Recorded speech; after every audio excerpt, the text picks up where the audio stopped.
Our story begins 1,000 years ago during the Great Demon War, which ignited when monsters unexpectedly breached the front lines and attacked humanity. This provoked a desperate human retaliation, marking the start of a relentless and bloody conflict.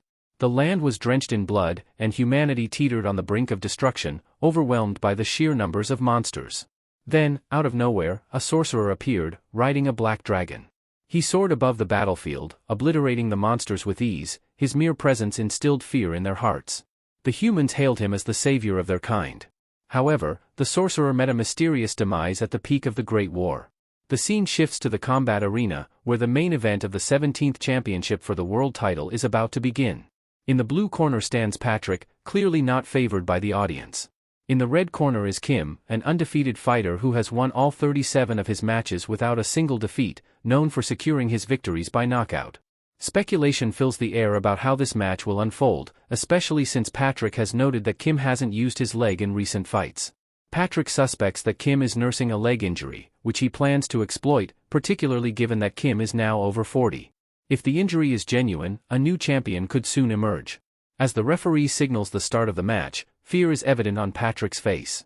He quickly recognizes Kim's overwhelming presence, understanding why he deserves the champion title. Still, Patrick clings to the belief that victory is within reach if Kim's leg is indeed injured. He lunges at Kim, convinced that Kim is being arrogant by fighting with a compromised leg. Patrick vows to ensure that Kim will never use it again.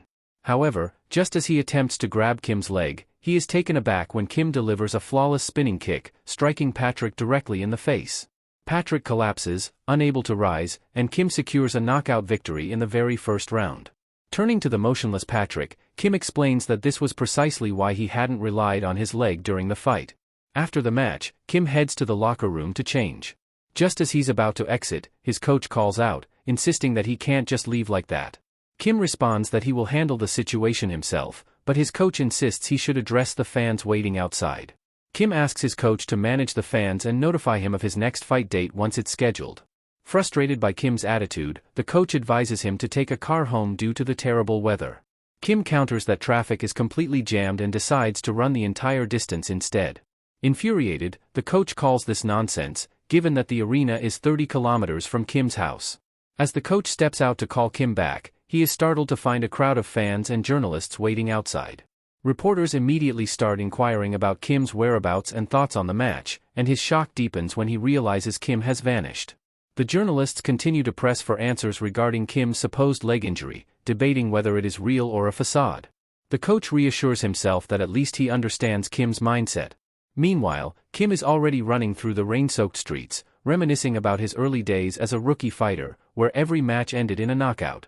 The coach reflects that until Kim retires, no opponent will ever truly excite him, confirming that Kim has no injuries in his leg and that all the rumors are entirely false. Kim finally arrives at his apartment building, his clothes completely drenched. As he reaches his door, he notices a pile of gifts stacked in front of it. Annoyed, he mutters that he had already instructed security not to let such items block the hallway. After entering his apartment, he changes into dry clothes, dries his hair, and freshens up. He then heads to his room, sits in front of his computer, and starts playing an online game called Last Savior. This game is notoriously challenging, so much so that even skilled Korean players have given up on it. Nevertheless, Kim has played it every day for the past 10 years, continuously honing his skills and seeking stronger opponents. However, that thrill is fading. No one has ever managed to defeat him in reality. Within the game, though, he feels excitement again. In the game, he challenges the spirit of the Demon King Izar, engaging in a fierce battle. As the Demon King's health nears depletion, Kim remarks that just one more hit will finish him off. He lunges at the Demon King, encouraging him to fight harder and mockingly questioning his ability to dodge. The intense battle drags on, and Kim begins to notice that the Demon King's movements have become too predictable, making it easy to land his attacks. Kim then activates a special skill, unleashing a powerful blue aura before striking the Demon King with devastating force. What began as a challenge to win transforms into a fear of actually achieving victory. He finds himself hoping to prolong the fight, seeking to rekindle his excitement. After a stunning display of skill, Kim becomes a champion in both the virtual and real worlds. However, after defeating the Demon King, an unsettling emptiness washes over him. He wonders who could possibly defeat him now and considers taking on the furious bear. Before he can act, a loud clap of thunder booms outside, and lightning strikes his apartment. Dizziness overwhelms him, and his body feels as if it's on fire. Looking around, he finds himself in an unfamiliar place. Confused, he questions when he left home, just as a stranger places a hand on his shoulder, telling him he's been calling out for a long time. The stranger urges Kim to move immediately, insisting they have no time to waste and must escape at once. Kim asks who he is, noting that the young man's clothes bear the number 172. He then questions where they are. Suddenly, he notices a large crowd running toward a gate, and a nearby flag catches his eye. It feels strangely familiar. Before he can process this, the young man sharply tells him to get a grip and questions if Kim wants to stand around and rot in this place. He reveals that today is their last chance to escape from the cursed prison known as Kion. Kim is stunned, unable to believe he is actually in Kion. Before he can fully grasp the situation, the young man grabs him by the collar, insisting there's no time to waste. As this unfolds, Kim still struggles to accept what he's witnessing, telling himself it must be a dream. Meanwhile, the prisoners urge one another forward as they near the exit. But as Kim runs, a sinking realization takes hold: this isn't a dream, everything feels too real. He questions whether he has somehow entered the game he had been playing and, worse, finds himself a prisoner within it. As he continued running, Kim told himself that everything felt unclear, but the most important thing was to escape the prison first. He asked the young man to slow down a bit, but the young man dismissed him, insisting he stop talking nonsense and just keep running. Kim pointed out that something felt off. Carrie in prison shouldn't be this unguarded. The young man explained that it was because Commander Clark was absent. Kim was taken aback upon hearing Commander Clark's name. The young man continued, stating that Clark had just left, making this the perfect opportunity to escape. However, Kim suddenly stopped, grabbing the young man by the neck. The young man pleaded for Kim to regain his senses so they could flee together. Ignoring him, Kim tightened his grip on the young man's clothes and began running in the opposite direction from the other prisoners, prompting a shocked shout from the boy, questioning what he was doing. Internally, Kim reasoned that if the young man's words were true, their escape made sense, but his instincts as a champion warned him to avoid that gate. Meanwhile, the boy struggled to break free, demanding to be released. As the prison gate opened, the prisoners cheered, joyfully declaring they were finally about to gain their freedom. They rushed eagerly toward the gate, desperate to reclaim the liberty they had long been denied. The young man fought harder against Kim's grip, crying out that he too wanted to escape. Just as the prisoners approached the gate, their excitement turned to horror when one of them suddenly fell dead. Standing before them was Commander Clark himself. Clark smiled calmly and ordered his guards to kill every prisoner without exception. The boy was stunned to see Clark, while Kim remained composed, explaining that he should have realized from the start that it was a trap. Urging the young man to be quiet and run fast, Kim watched as the prisoners scattered, desperately fleeing from the gate as the guards began slaughtering them one by one. Commander Clark commanded his men to round up the remaining prisoners. Once everyone was captured, they were lined up in a single row with strict orders not to move. Kim noticed the young man staring in horror at one of the dead prisoners. The boy tried to compose himself, but his stomach twisted painfully, and he vomited, drawing the attention of a guard who struck him harshly for moving. The guard then announced that anyone else who moved would be killed immediately.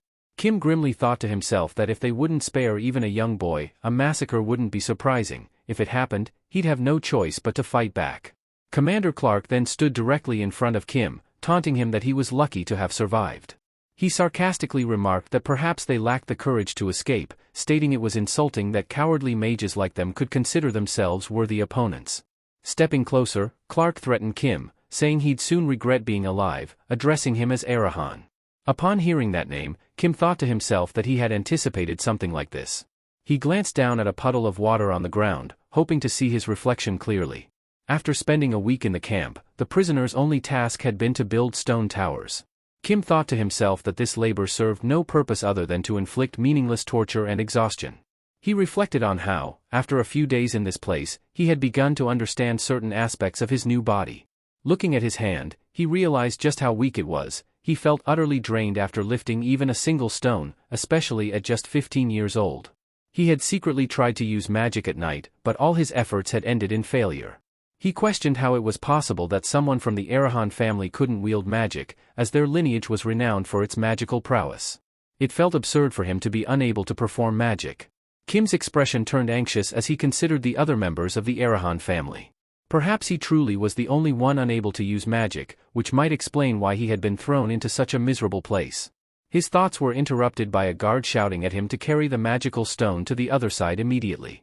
Sitting comfortably in his chair, the guard questioned why Kim was standing still and ordered him to hurry. Kim was intensely focused on something in front of him, a notification window indicating that the synchronization process was ongoing, and because of the vast amount of data, it might take some time. He wondered how much longer it would last. The scene shifted to the prison dining hall, where prisoners received very small portions of food.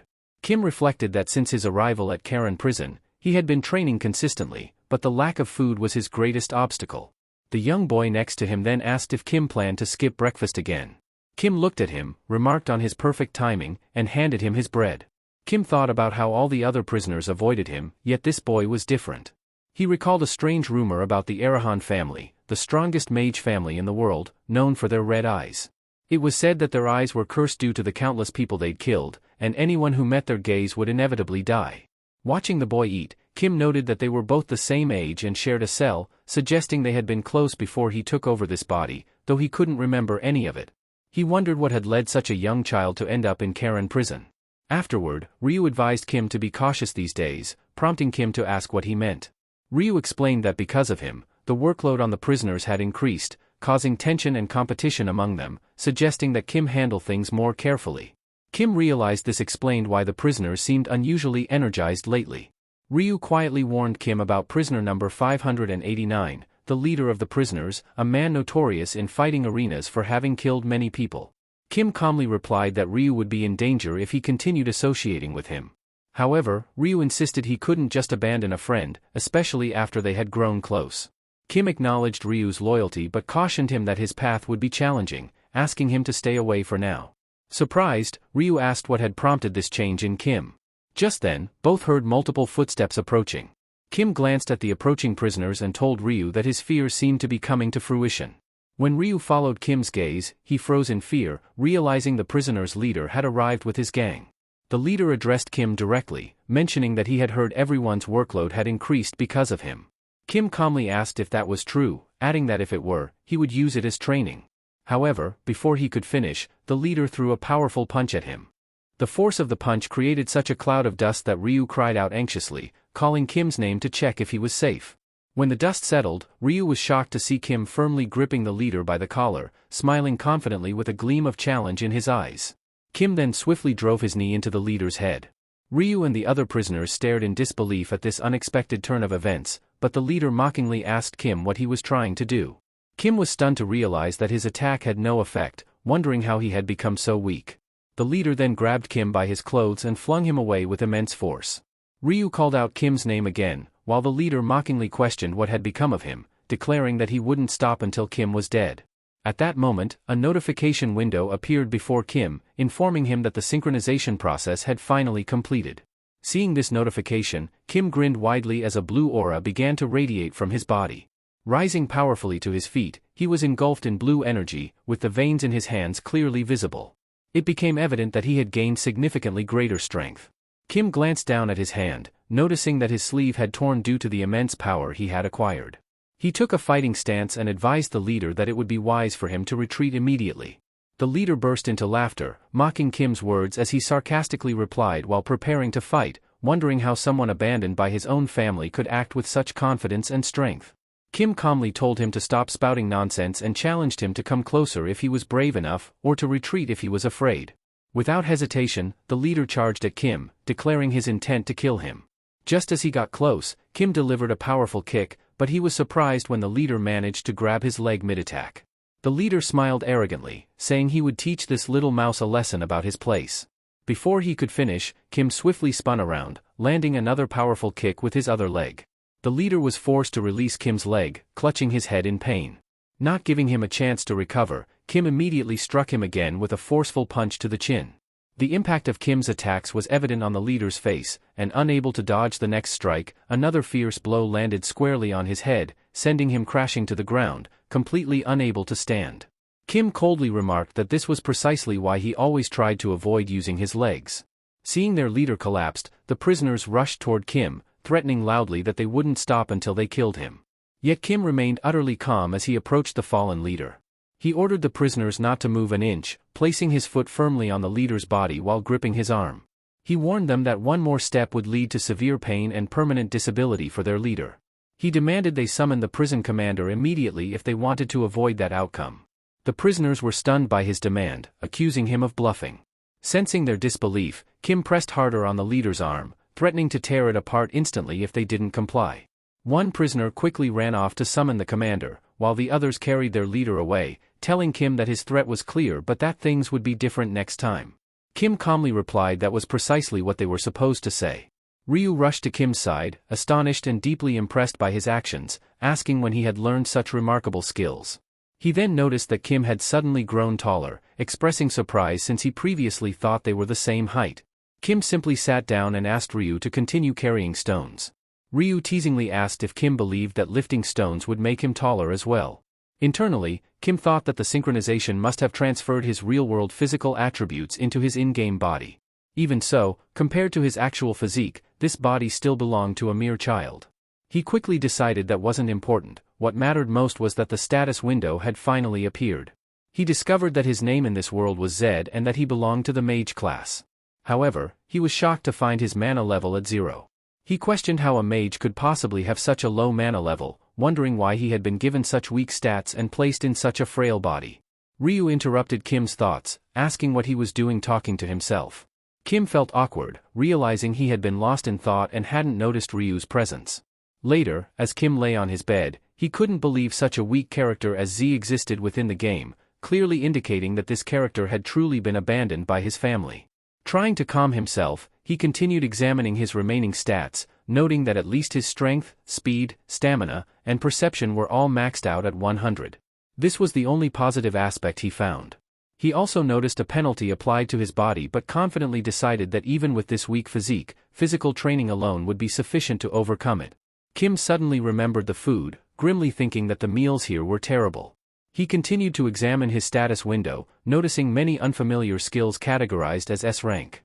Some of these skills, such as Poison Immunity and Immortal Swordsman, had been directly acquired from the game. He then spotted something called Blessing of the Great Mage and stood up from his bed, muttering that it was probably just a name, but he would soon discover its purpose. In any case, he figured there were ways to address the issue of Z's mana. Suddenly, a voice echoed through the prison, summoning the prisoners. As the prisoners heard their names called, they exited their cells, walking slowly in chains. Ryu quietly noted that another group was heading out. Curious, Kim asked who these prisoners were. Ryu explained that they were death row inmates heading to their final meal. Kim found this surprising, prompting Ryu to clarify that condemned prisoners were allowed one final meal before execution. Kim smiled, noting that he was beginning to understand how things worked around here. Ryu then asked Kim his name, explaining that he had only referred to him by number without ever learning his real name. Ryu introduced himself as someone who had grown up as a street orphan and didn't have a family. In return, Kim introduced himself as Zed Arahan. Casually, Kim asked Ryu if he wanted to escape from this place. Surprised, Ryu asked what he meant. He admitted that he had never planned to stay in prison for long and had plenty of reasons to escape. Kim inquired whether Ryu had already thought of a way out. Ryu hesitated briefly before replying that the only exit was the main gate, which was secured by the prison commander's key. Frustrated, Kim realized this meant they would need to defeat the commander and take the key by force. Ryu immediately objected, insisting it was impossible. The commander, although retired, was a 5th-level knight. He added that Clark was the embodiment of a knight who deeply despised mages, as there was intense mutual hatred between knights and mages in the world of Last Savior. Kim pondered this, acknowledging that Clark was indeed a retired 5th-level knight, unsure if he could defeat him right now. However, another idea crossed his mind: stealing the key.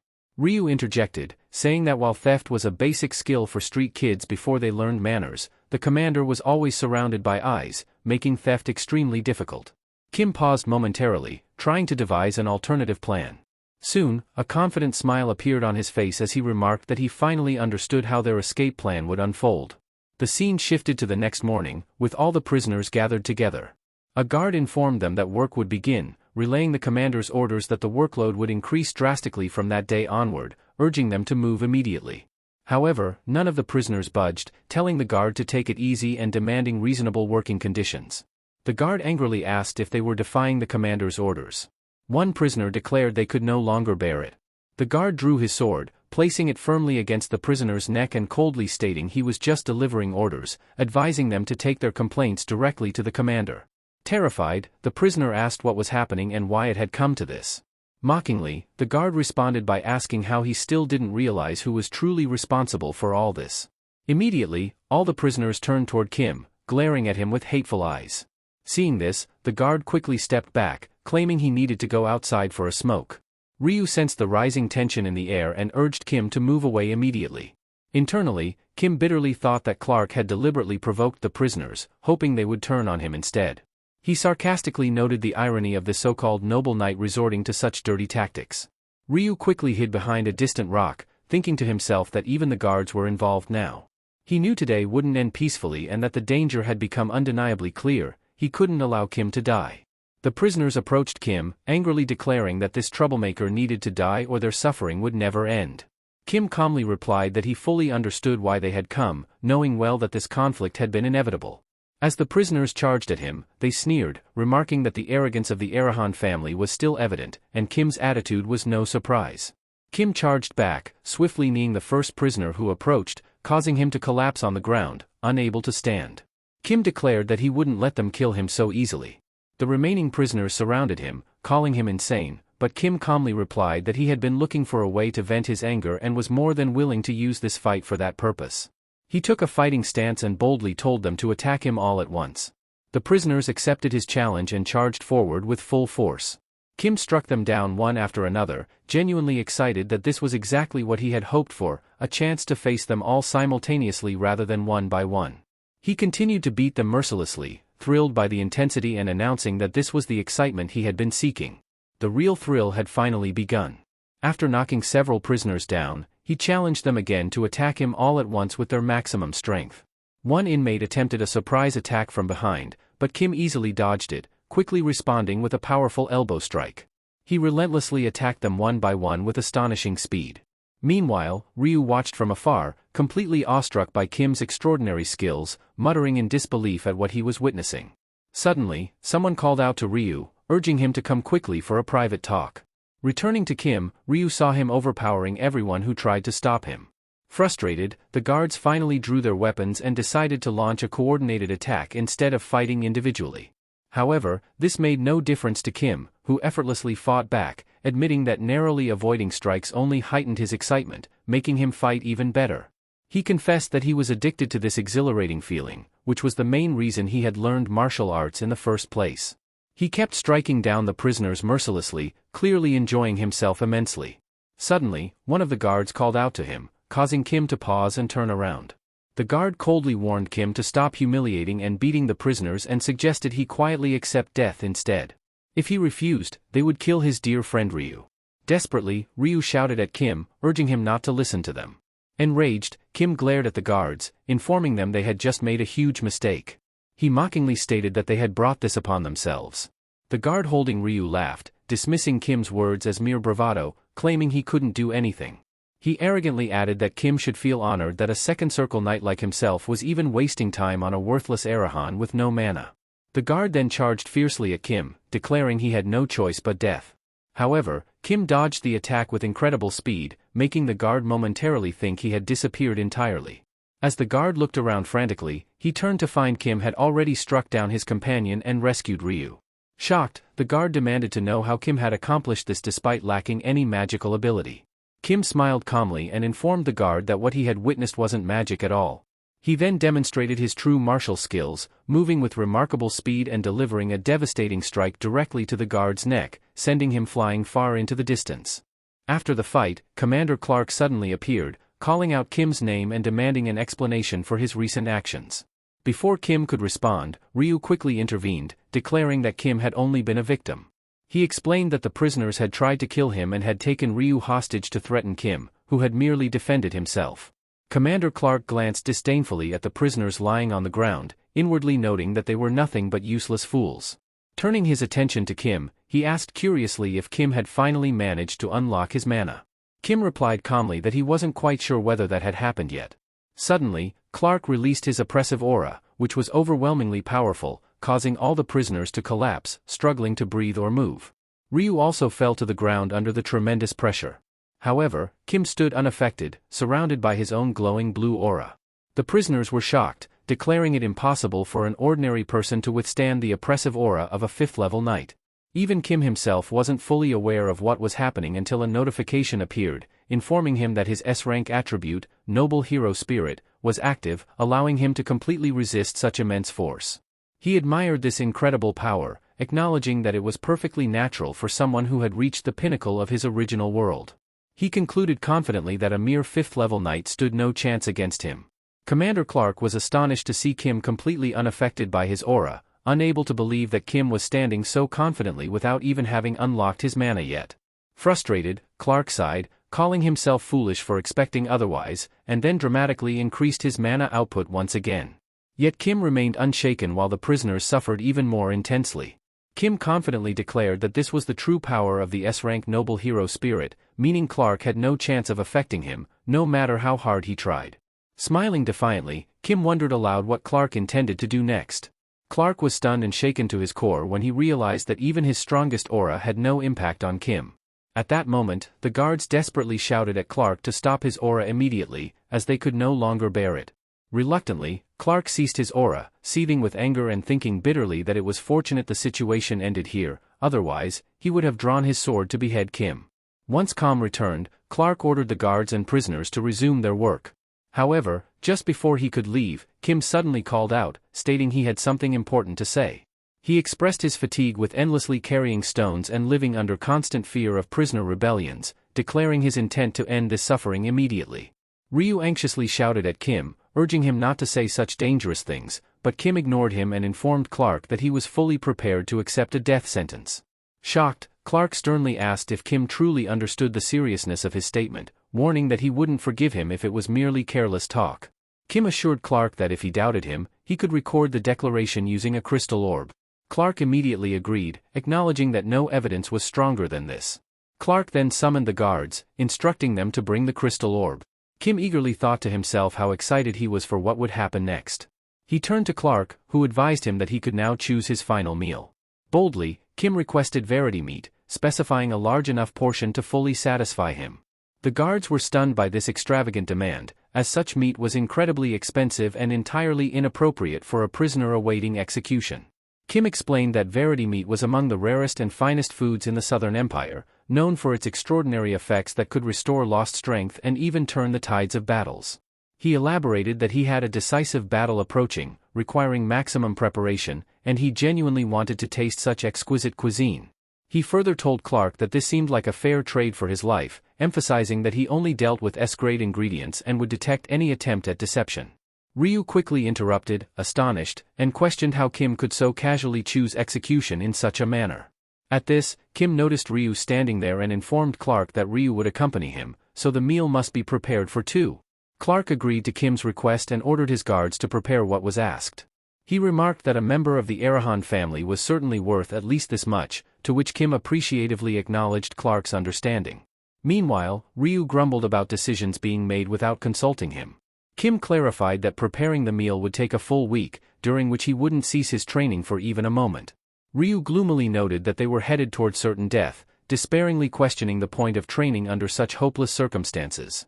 Yet, absorbed in his training, Kim thought to himself that in the world of Last Savior, once any stat reached the maximum level of 100, experience points would automatically transfer to incomplete stats.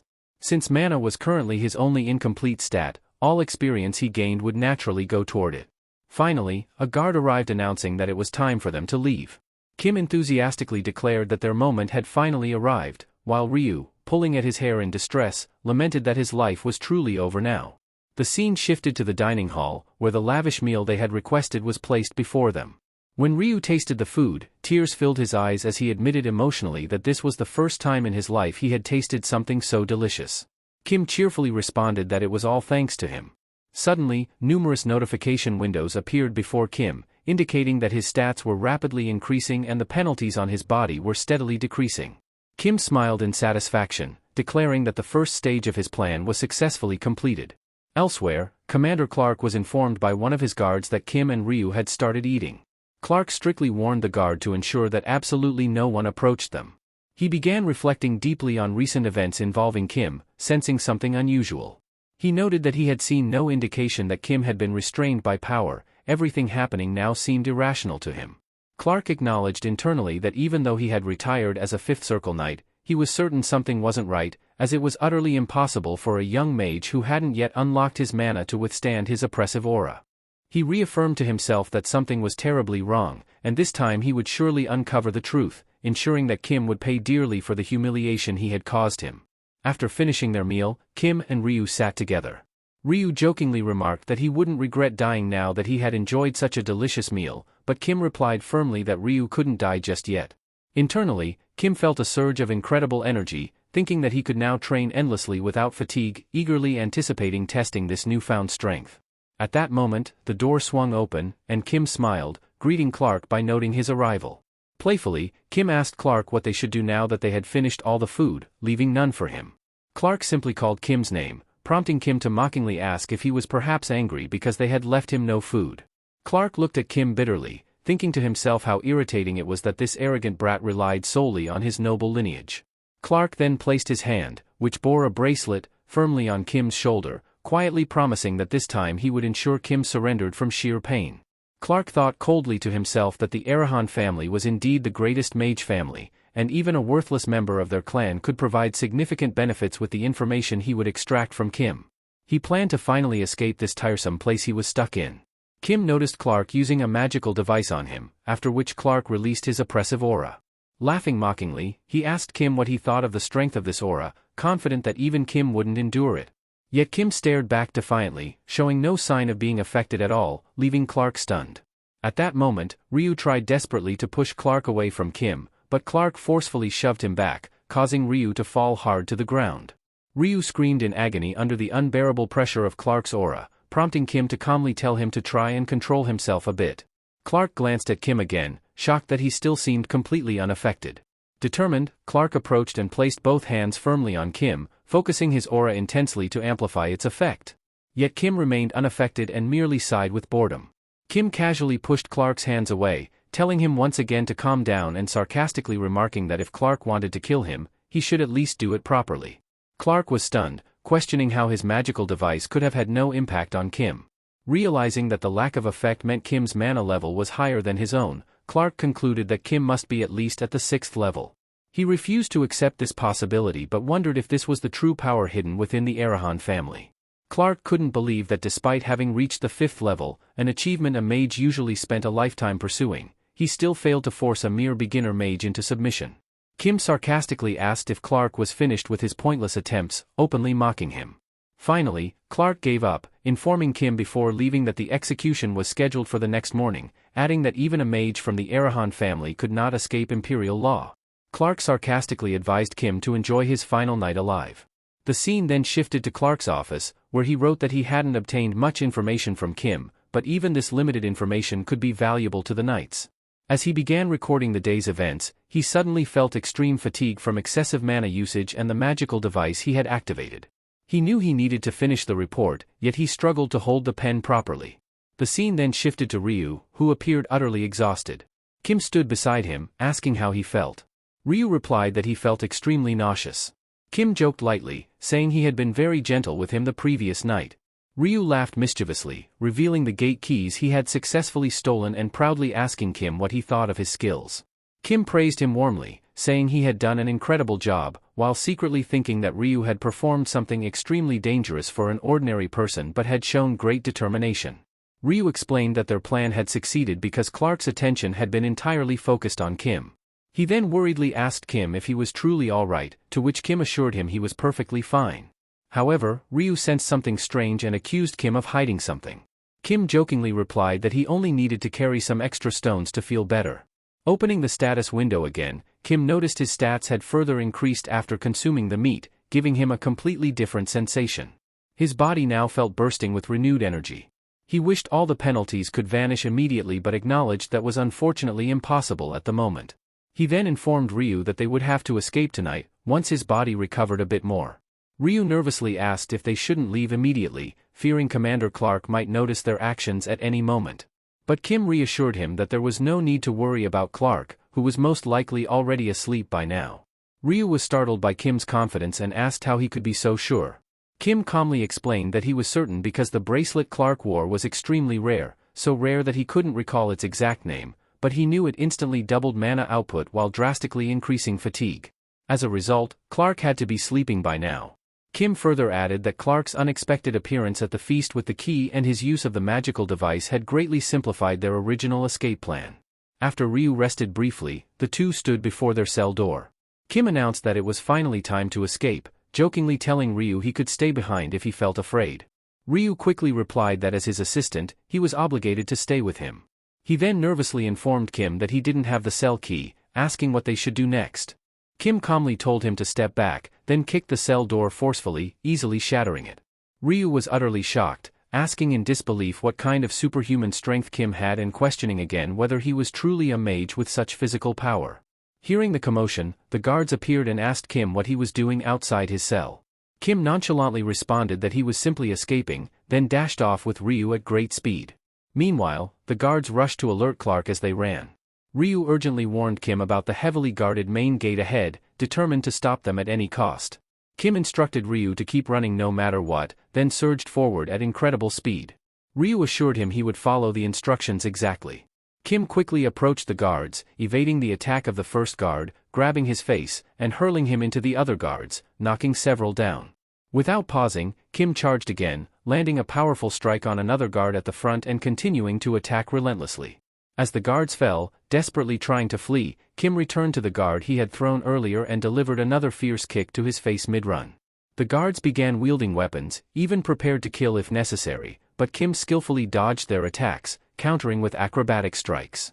Another guard attempted a quick attack, but Kim effortlessly avoided him, steadied himself with one hand on the ground, adjusted his stance, and landed a powerful blow to the guard's head. Noticing two more guards approaching from behind, Kim smiled enthusiastically, driven by his passion for combat. He rushed toward them with extreme speed, taking them down before they could even raise their swords. Ryu stood stunned, expressing disbelief at Kim's astonishing skills. Commander Clark finally arrived, shocked to find all his guards defeated and lying helplessly on the ground. The guards apologized for their failure to capture Kim and Ryu, allowing their escape. Clark furiously shouted at them, demanding they quickly pursue and apprehend the fugitives. The scene shifted to the nearby village of Motoma, close to the prison, where Ryu and Kim hid inside boxes, cautiously emerging only after feeling they had escaped pursuit. Kim mentioned they were still too close to the prison and that the guards could easily discover them. However, Ryu replied they had no choice, as other towns were far away. He argued that hiding among ordinary people would make them virtually undetectable, ensuring their safety. Kim asked Ryu what he was looking for. Ryu pulled out clothes from a box and handed them to Kim, telling him to put them on. Kim reacted with disgust, protesting that these filthy clothes were only worn by beggars. Ryu calmly pointed out that the entire area was filled with beggars and that dressing like them was precisely how they would remain unnoticed. Convinced by Ryu's reasoning, Kim reluctantly wore the clothes. Afterward, Ryu told him he would go to obtain some necessary items and instructed him to remain hidden and not move. Kim skeptically asked how he planned to get these things without money. Ryu grinned, reassuring him that they wouldn't need any money, they would simply steal whatever they required. He promised not to take long, proudly reminding Kim that he was, after all, his assistant. Kim waited silently for his return. Nearly an hour later, Ryu finally returned. Kim asked him what he had acquired, and Ryu pulled out colored contact lenses meant to hide the distinctive red of Kim's eyes. Kim questioned whether these would be enough. Ryu replied they would suffice as they'd at least conceal the red color associated with the Arahan family. Ryu further explained that in the southern region controlled by the Bahal clan, blue contacts were extremely popular among the people, especially among arrogant nobles who treated eye color merely as a fashion accessory. Kim remarked thoughtfully that the Bahal clan was indeed very famous, recalling that the main hero of the original story was named Torres Bahal. He himself had used that name during the endgame, representing Arahan on the magical side and Bahal on the swordsmanship side. He noted that in this world, the two clans strongly despised each other, explaining their completely contrasting eye colors. Ryu then informed Kim that he had found a good place for them to rest before falling asleep. Kim pondered his current predicament, questioning how he had suddenly found himself in a game world as a prisoner, now forced to sleep in a stable. Yet, despite the circumstances, he strangely found it quite enjoyable. He glanced at Ryu, wondering why this boy stubbornly followed him around, insisting he was his assistant. Even though Clark was specifically after Kim, Ryu willingly stayed by his side, fully aware of the dangers. Kim realized he still knew very little about him, thinking that Ryu was just a homeless boy and petty thief who currently needed his help, yet he questioned whether he could genuinely trust him. The next morning, as sunlight filled their surroundings, they awoke. Kim remarked that he hadn't noticed how terrible the place was due to the darkness the night before, now unable to believe he had actually slept there. Ryu teased him, commenting that being nobleborn must have made him unaccustomed to sleeping in such places. Kim retorted by questioning if anyone truly enjoyed living in environments like this. Ryu responded seriously that people didn't live this way by choice, but because circumstances forced them to. Kim decided firmly that they couldn't continue living like this and urgently needed to earn money, especially since they also needed food to survive. Ryu cautiously asked how he intended to achieve this while remaining hidden from the guards, jokingly suggesting that Kim might want to learn theft. Kim smiled, dismissing the idea of stealing, and instead asked Ryu to find him a fighting arena where he could compete. Following his request, Ryu led him to an underground fighting arena known for hosting extremely brutal battles. As soon as they entered, excitement lit up Kim's face amid the crowds cheering loudly. Ryu nervously whispered that they had clearly come to the wrong place, but Kim confidently insisted it was exactly right. They began watching the ongoing fight, and the audience fiercely shouted, demanding bloodshed and violence. Kim admitted he had initially expected the arena to be low-level, but it had significantly surpassed his expectations. Ryu, terrified, responded that the place was frightening and desperately wanted to leave immediately, but Kim continued watching with intense interest. Inside the arena, a fighter named X was clearly dominant, landing a powerful strike on his opponent's face, causing blood to stream heavily from the opponent's nose. Undeterred, Fighter X continued relentlessly beating him without mercy. Ryu nervously told Kim that people casually killed each other in this arena as if it were completely normal, pointing out that Fighter X was clearly much stronger than his opponent. Just as Ryu was about to continue, he suddenly realized Kim was no longer beside him. The audience fell into stunned silence, amazed at the sight before them. A boy had effortlessly grabbed Fighter X's fist, stopping him completely. It was Kim, calmly telling X that his opponent was already unable to continue and urging him to take it easy. X stared in confusion, unable to believe a kid was speaking to him this way. Ryu, equally shocked, stared at Kim in the arena, questioning in disbelief why this insane boy had jumped into the fight so recklessly. Kim then addressed the referee sarcastically, asking if he had accepted a bribe to ignore the obviously concluded fight or if this arena had no rules at all. X angrily pulled his hand free, mockingly remarking that a noble like Kim should be the most entertained by such brutality. Kim responded by questioning how X had determined he was a noble merely from his appearance, pointing out that his attire clearly marked him as nothing more than a beggar. Realizing this, the crowd grew irritated, annoyed that some homeless kid had ruined their entertainment. Kim calmly silenced their complaints by offering to take responsibility, suggesting he would personally fight X to compensate for spoiling their fun. Smiling confidently, he promised to give them an unforgettable show. Hearing this, Ryu anxiously approached Kim, scolding him and insisting he had repeatedly warned him that his arrogance was becoming dangerous. Ryu frantically reminded him that the entire crowd favored X, and his chances of victory were barely 1 in 1,000, or even 1 in 10,000. He begged Kim to choose anyone but X. Kim told Ryu to relax, instructing him to take all the money they had and bet on him. Furious, Ryu asked whether Kim had even heard a word he said, wondering if he always planned to act so recklessly. But Kim casually changed the subject, cheerfully telling Ryu that after this fight, they would feast as if it were their last day alive. As the fight between Kim and X began, X silently acknowledged to himself that despite Kim's reckless behavior, the boy seemed strangely calm. Observing him closely, X sensed something intriguing. Although Kim appeared only 15, his perfect breathing pattern made him seem like an experienced veteran fighter. What truly stood out to X was Kim's unique stance, completely unlike any he had seen before. Suddenly, X felt an unexpected sense of danger emanating from Kim. Laughing internally at the absurdity of feeling threatened by a mere street kid, X charged at Kim at full speed.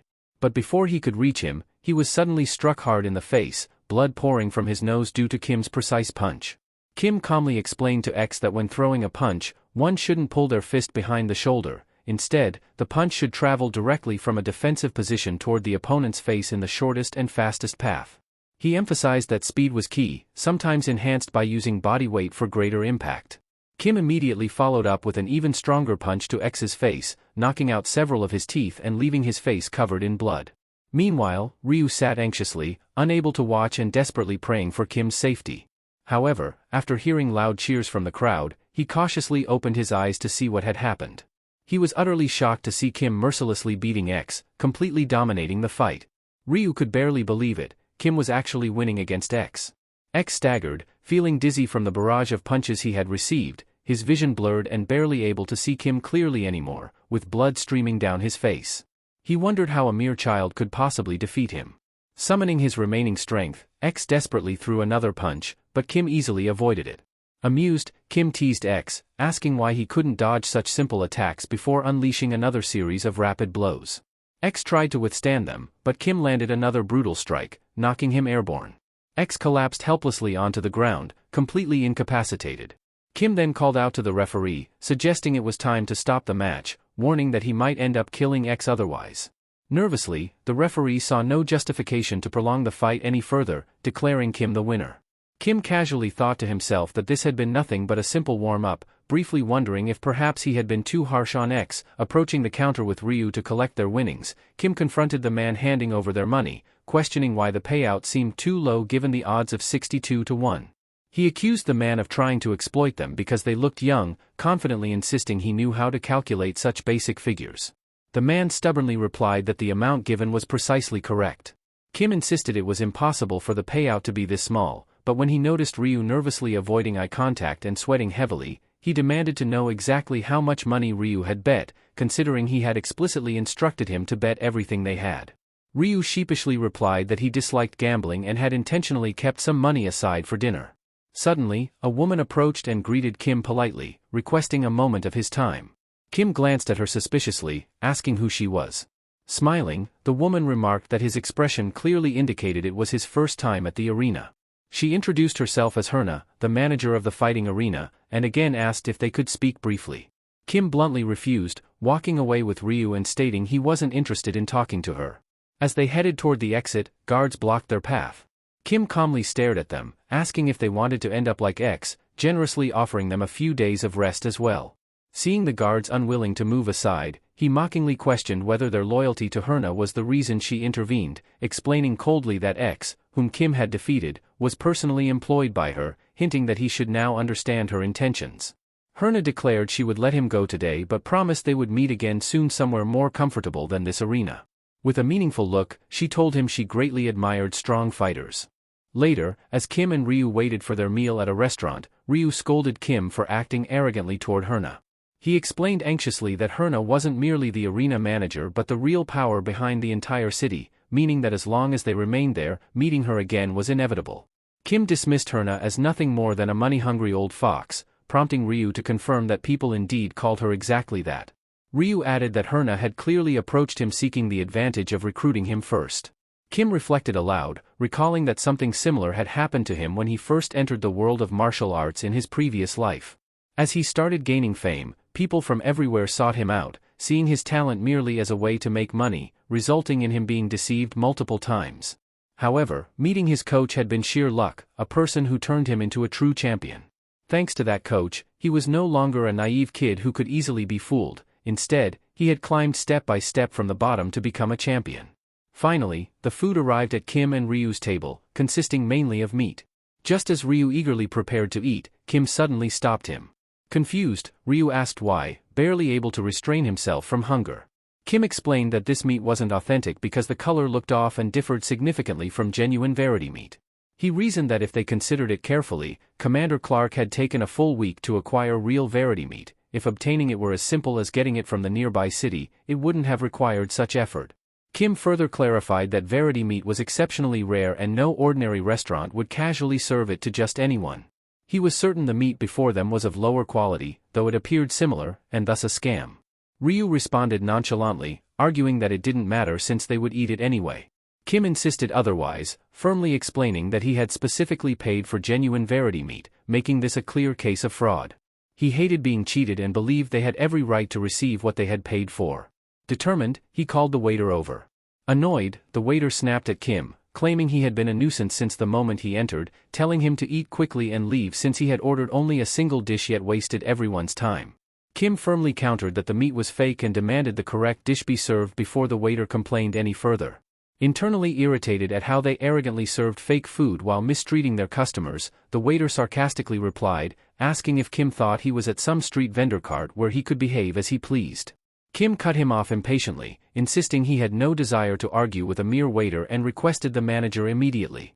The waiter angrily muttered that Kim had surely gone insane, but Kim ignored him entirely. Noticing the commotion, other diners began whispering, wondering if a fight was about to break out. Under pressure, the waiter reluctantly led Kim and Ryu to the restaurant's manager. Upon seeing him, Ryu felt intense fear as he spotted a group of massive chefs who mockingly asked if they were the two street kids causing trouble outside. Kim boldly retorted that the real troublemaker was whoever sold fake meat, causing the manager to burst out laughing and say he admired Kim's courage. However, he warned Kim that he clearly misunderstood his situation. Kim calmly responded that it was actually the manager who failed to grasp the severity of the moment, inviting him to imagine who would end up dead if a fight erupted right now. Furious, the chefs attacked Kim, claiming they'd teach him a lesson he'd never forget, but Kim effortlessly defeated them one after another. Suddenly, another chef charged from behind, attempting to stab Kim with a knife, but Kim swiftly caught him and easily threw him to the ground, disarming him completely. Initially, the manager had enjoyed the spectacle, but his smile quickly vanished when he realized all his men were defeated, leaving Kim standing victoriously among them. Ryu smugly remarked on how good they looked in their defeated state, proudly informing them that the person they had challenged was the very one who had beaten Fighter X. The manager nervously admitted he had laughed upon hearing that X had lost, unable to believe it was this kid who had defeated him. He asked anxiously what exactly Kim wanted from him now. Kim calmly stepped forward, clearly stating that now they could discuss matters honestly. He demanded proper compensation for the deception they had faced at the restaurant, outlining two straightforward requests. First, the manager must refund the money they had already paid. Second, from now on, the restaurant would provide them genuine Verity meat free of charge whenever they wished. The manager swallowed nervously upon hearing Verity meat, muttering that Kim was nothing but a thug extorting him openly. Later, as they entered their newly acquired room at the inn, Ryu excitedly jumped onto the soft bed, joyfully proclaiming it was his first time sleeping on something so luxurious. Convinced that nothing could feel better, he turned to Kim with admiration, praising him for being amazing that day, exactly what he would expect from someone of noble blood. As Kim covered himself in preparation for sleep, he warned Ryu that spreading misleading rumors wouldn't benefit them. Ryu laughed, commenting that he had never seen anyone's face turn as red as the restaurant manager's did, adding cheerfully that thanks to that incident, they could now live comfortably. They turned off the lights, ready to sleep. However, Ryu wasn't asleep yet. He quietly sat up in bed, glancing carefully toward Kim to check if he was truly asleep. Seeing Kim lying with his back turned, seemingly asleep, Ryu quietly wrapped his scarf around himself, got out of bed, and stealthily left the room. But Kim had only pretended to be asleep, opening his eyes the moment Ryu exited. Several days later, Ryu entered Kim's room while Kim was still training. Ryu complained about Kim's constant training, impatiently asking when they could finally go eat, joking that most mages would rather die than do such exhausting daily exercises. Ryu then curiously asked if Kim trained like this because he lacked mana, to which Kim vaguely responded that it was something like that. Ryu found his answer puzzling, while Kim felt frustrated that despite all his effort, his mana level remained stubbornly at 0. Finally ending his morning training, Kim told Ryu it was time for breakfast. Ryu eagerly asked what they would eat: potatoes, salad, or chicken. Kim suggested meat for a change, making Ryu ecstatic at the thought of finally eating chicken. Upon arriving at the restaurant, Kim noted they hadn't come in 3 days to avoid trouble, especially after eating 10 meals in a single day.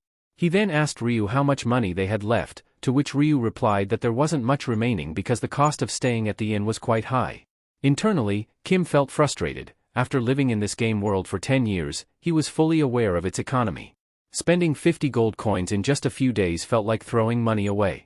He glanced at Ryu, suspecting that Ryu thought he wouldn't notice his strange behavior due to his noble background.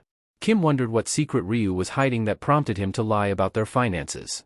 For now, he chose to overlook it, provided it didn't escalate into outright betrayal, but resolved to uncover the truth eventually. The scene then shifted to the restaurant manager, who was informed by one of his subordinates about Kim and Ryu's arrival. Annoyed, the manager instructed the subordinate to proceed as they had previously discussed. Soon after, Kim and Ryu were escorted to a private room filled with a generous amount of meat. The waiter warmly announced that they had prepared a large feast for them. Thrilled at the sight, Ryu wondered aloud how much all this meat cost. However, Kim immediately sensed something unusual due to their overly friendly treatment. He observed silently that he hadn't noticed any assassins or mercenaries upon entering and was unsure what this sudden hospitality meant. Ryu, oblivious to Kim's concerns, eagerly started eating, inviting Kim to join him. Ryu handed him a piece of meat wrapped in lettuce, cheerfully stating he'd prepared it specially for him. Kim thanked him and was about to eat it, but decided internally to remain cautious and monitor their surroundings closely. He knew that careful observation could reveal the truth. Just before swallowing the meat, Kim suddenly felt a strange sensation and, alarmed, shouted at Ryu to spit out the meat and not swallow it under any circumstances. Thanks a ton for watching. If you've made it this far, drop a dope in the comments. And hey, why not check out some of the other videos popping up on the screen while we wait for the next chapters? If you'd like to support the channel, don't forget to like and subscribe. Peace.